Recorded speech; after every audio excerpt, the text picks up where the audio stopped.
ဒီနေ့မှာတော့ခေတ်သစ်သမိုင်းရဲ့အကြီးမားဆုံးရွေးဝတ်စစ်စင်ရေးတွေထဲကတစ်ခုကြောင့်ကိုအသေးစိတ်ဖော်ထုတ်ကြည့်ကြပါမယ်ဟုတ်ပါတယ်အီရန်ရဲ့အမြင့်ဆုံးခေါင်းဆောင်ကိုဖယ်ရှားဖို့အတွက်ဆက်စုနှစ်နှစ်ခုကျော်ကြာကြံစီခဲ့တဲ့အစီအစဉ်ရဲ့နောက်ွယ်ကအဖြစ်ပြတဲ့အကြောင်းကိုပြောပြသွားမှာပါဒီမိကုန်းကတကယ်ကိုအရေးကြီးပါတယ်ဒီလိုလုံခြုံရေးအထက်ထက်နဲ့ကောက်ွယ်ထားတဲ့ခေါင်းဆောင်တယောက်ကိုဘယ်လိုလုပ်ကြံမလဲအဖြစ်ကတော့ဒါဟာရုတ်တရက်ထက်လို့တဲ့တိုက်ခိုက်မှုမျိုးလုံးဝမဟုတ်ပါဘူးတကယ်တော့နှစ်ပေါင်း20ကျော်ကြာအတီးစီစီစဉ်ခဲ့ပြီးနီးပညာနဲ့လူသားထောက်လှမ်းရေးကိုပေါင်းဆက်လို့ပြည့်စုံတဲ့ခွင့်ရေးတစ်ခုကိုစောင့်ဆိုင်ခဲ့တဲ့စစ်စင်ရေးကြီးတစ်ခုပါဟုတ်ပြီဒီစစ်စင်ရေးရဲ့ကုန်နာမည်ကတော့ Operation Epic Fury ပါဒီနာမည်ကိုကောင်းမှတ်ထားလိုက်ပါဘာလို့လဲဆိုတော့ဒါဟာ American နဲ့ Israel ရဲ့ပူးပေါင်းဆောင်ရွက်မှုတစ်ခုဖြစ်ပြီးအီရန်ရဲ့အမြင့်ဆုံးခေါင်းဆောင် Ali Khamenei တယောက်တည်းကိုပဲပြစ်မှတ်ထားခဲ့တာမဟုတ်ပဲသူ့ရဲ့အထက်ကတက်မှုကြီး40ကိုပါတပြိုင်နက်ထိချေမွန်းနိုင်ခဲ့လို့ပါပဲဒီဖြစ်ကတကယ်ကိုယူရှင်တွေကဇလန်တပုတ်လို့ပါပဲဒါပေမဲ့ဒါကတကယ်အဖြစ်ပါဆိုတော့ဒီလောက်ထိတိကျပြီးအဖြစ်ဆွမ်းအားကြီးတဲ့ထိုက်ခဲ့မှုမျိုးကိုဘလို့များအကောင့်တွေဖော်နိုင်ခဲ့တာလဲအဖြစ်ကတော့ဆက်ရှိတိခမ်းမှုနီးပညာနဲ့မဟာဗျူဟာမြောက်စီမံကိန်းရေးဆွဲမှုတွေနဲ့ပြည့်နေတဲ့20ကျအစီအစဉ်ကြီးတစ်ခုထဲမှာရှိနေတာပါဒီစစ်စင်ရဲ့အစားကဘဲကစခဲ့တယ်လေရပ်ပိုင်းလာပိုင်းတွေမှာစီစဉ်ခဲ့တာလုံးဝမဟုတ်ပါဘူးဆယ်စုနှစ်နှစ်ခုကျော်ဟုတ်ပါတယ်နှစ်20ကျော်ကြာအသေးစိတ်စီစဉ်ခဲ့တဲ့အစီအစဉ်တစ်ခုရဲ့အစိတ်ပိုင်းတစ်ခုပဲဖြစ်ပါတယ်ဒီအချိန်စရာကိုတစ်ချက်ကြည့်လိုက်အောင်2001မှာအစပြုခဲ့တယ်အဲ့ဒီကနေ2025အထိဆယ်စုနှစ်တည်းနဲ့ချီပြီးအချက်လက်တွေစုဆောင်ခွဲခြားစိတ်ဖြတ်ခဲ့တယ်နောက်ဆုံး2026မှာမှတိုက်ခိုက်မှုဖြစ်ပွားခဲ့တယ်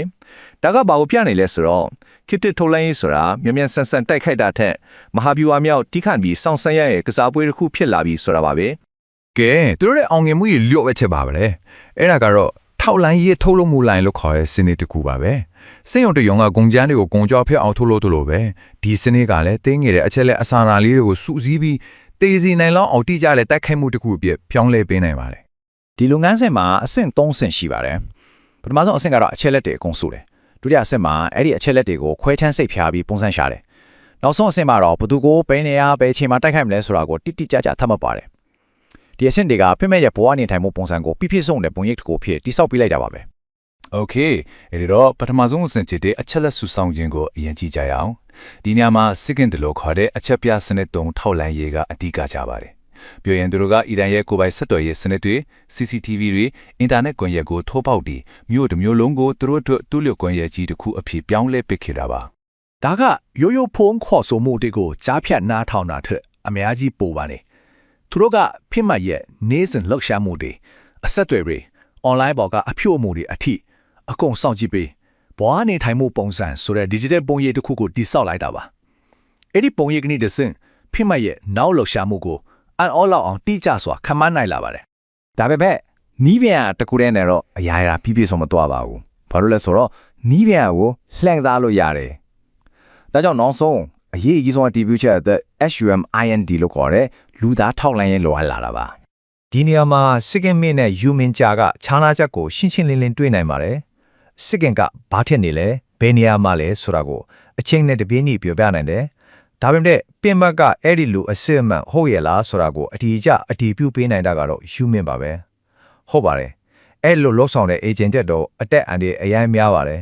်ဆိုတော့သူတို့ကအရန်တင်းကျပ်တဲ့စီမင်းတစ်ခုချမှတ်ထားခဲ့တယ်။အဲ့ဒါကတော့နောက်ဆုံးတက်ခိုက်ဖို့အမိန့်မပေးခင်မှာလူသားဒီပူချက်3လွှာကိုရယူရမယ်ဆိုတာပါပဲ။ဒါမှသူတို့ရထားတဲ့သတင်းချက်လက်ကတရားခိုင်တွင်တိကျပြီးခိုင်မာတဲ့ဆိုတာသိကြမှာပါ။အစည်းအဝေးတွေအားလုံးဆင်သင့်ဖြစ်နေပြီ။အချက်လက်တွေလည်းတိကျနေပြီ။ဒါပေမဲ့အရေးကြီးဆုံးတစ်ခုလိုနေသေးတယ်။အဲ့ဒါကတော့ပြည့်စုံတဲ့အခိုက်အတန့်ပါပဲ။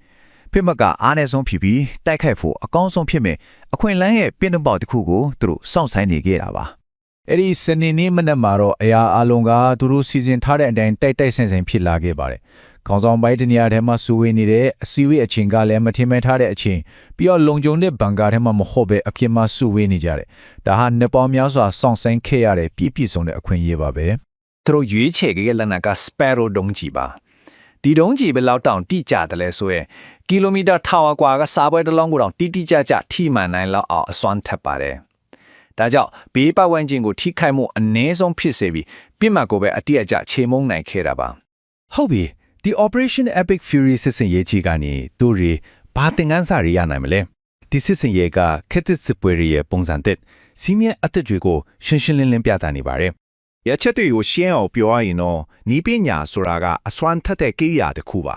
ဒါပေမဲ့အဲ့ဒီကိရိယာကိုဘယ်လိုသုံးမလဲဆိုတာလက်ညွှန်ပေးမဲ့ရေရှည်မဟာဗျူဟာလိုပါနောက်ဆုံးမှာတော့အဲ့ဒီခလုတ်ဖို့နှိမ့်မလားမနှိမ့်ဘူးလားဆိုတာကိုဆုံးဖြတ်ပေးမယ်နိုင်ငံရေးဆုံးဖြတ်ချက်ကအခေအကြီးဆုံးပါပဲနောက်ဆုံးမှာတော့ဒီစစ်စင်ရေးကသူအလုံးကိုမေခွန်းတစ်ခုနဲ့ထားခဲ့ပါတယ်နီးပညာနဲ့ထောက်လန်းရေးကဒီလိုအကန့်အသတ်မရှိတူးတက်လာတဲ့အခါစစ်ပွဲရဲ့အနာဂတ်ကဘယ်လိုပုံစံဖြစ်လာမလဲဒါအားတော့တကယ်ကိုအလေးအနက်ထားစဉ်းစားရမယ့်အချက်တစ်ခုပါပဲ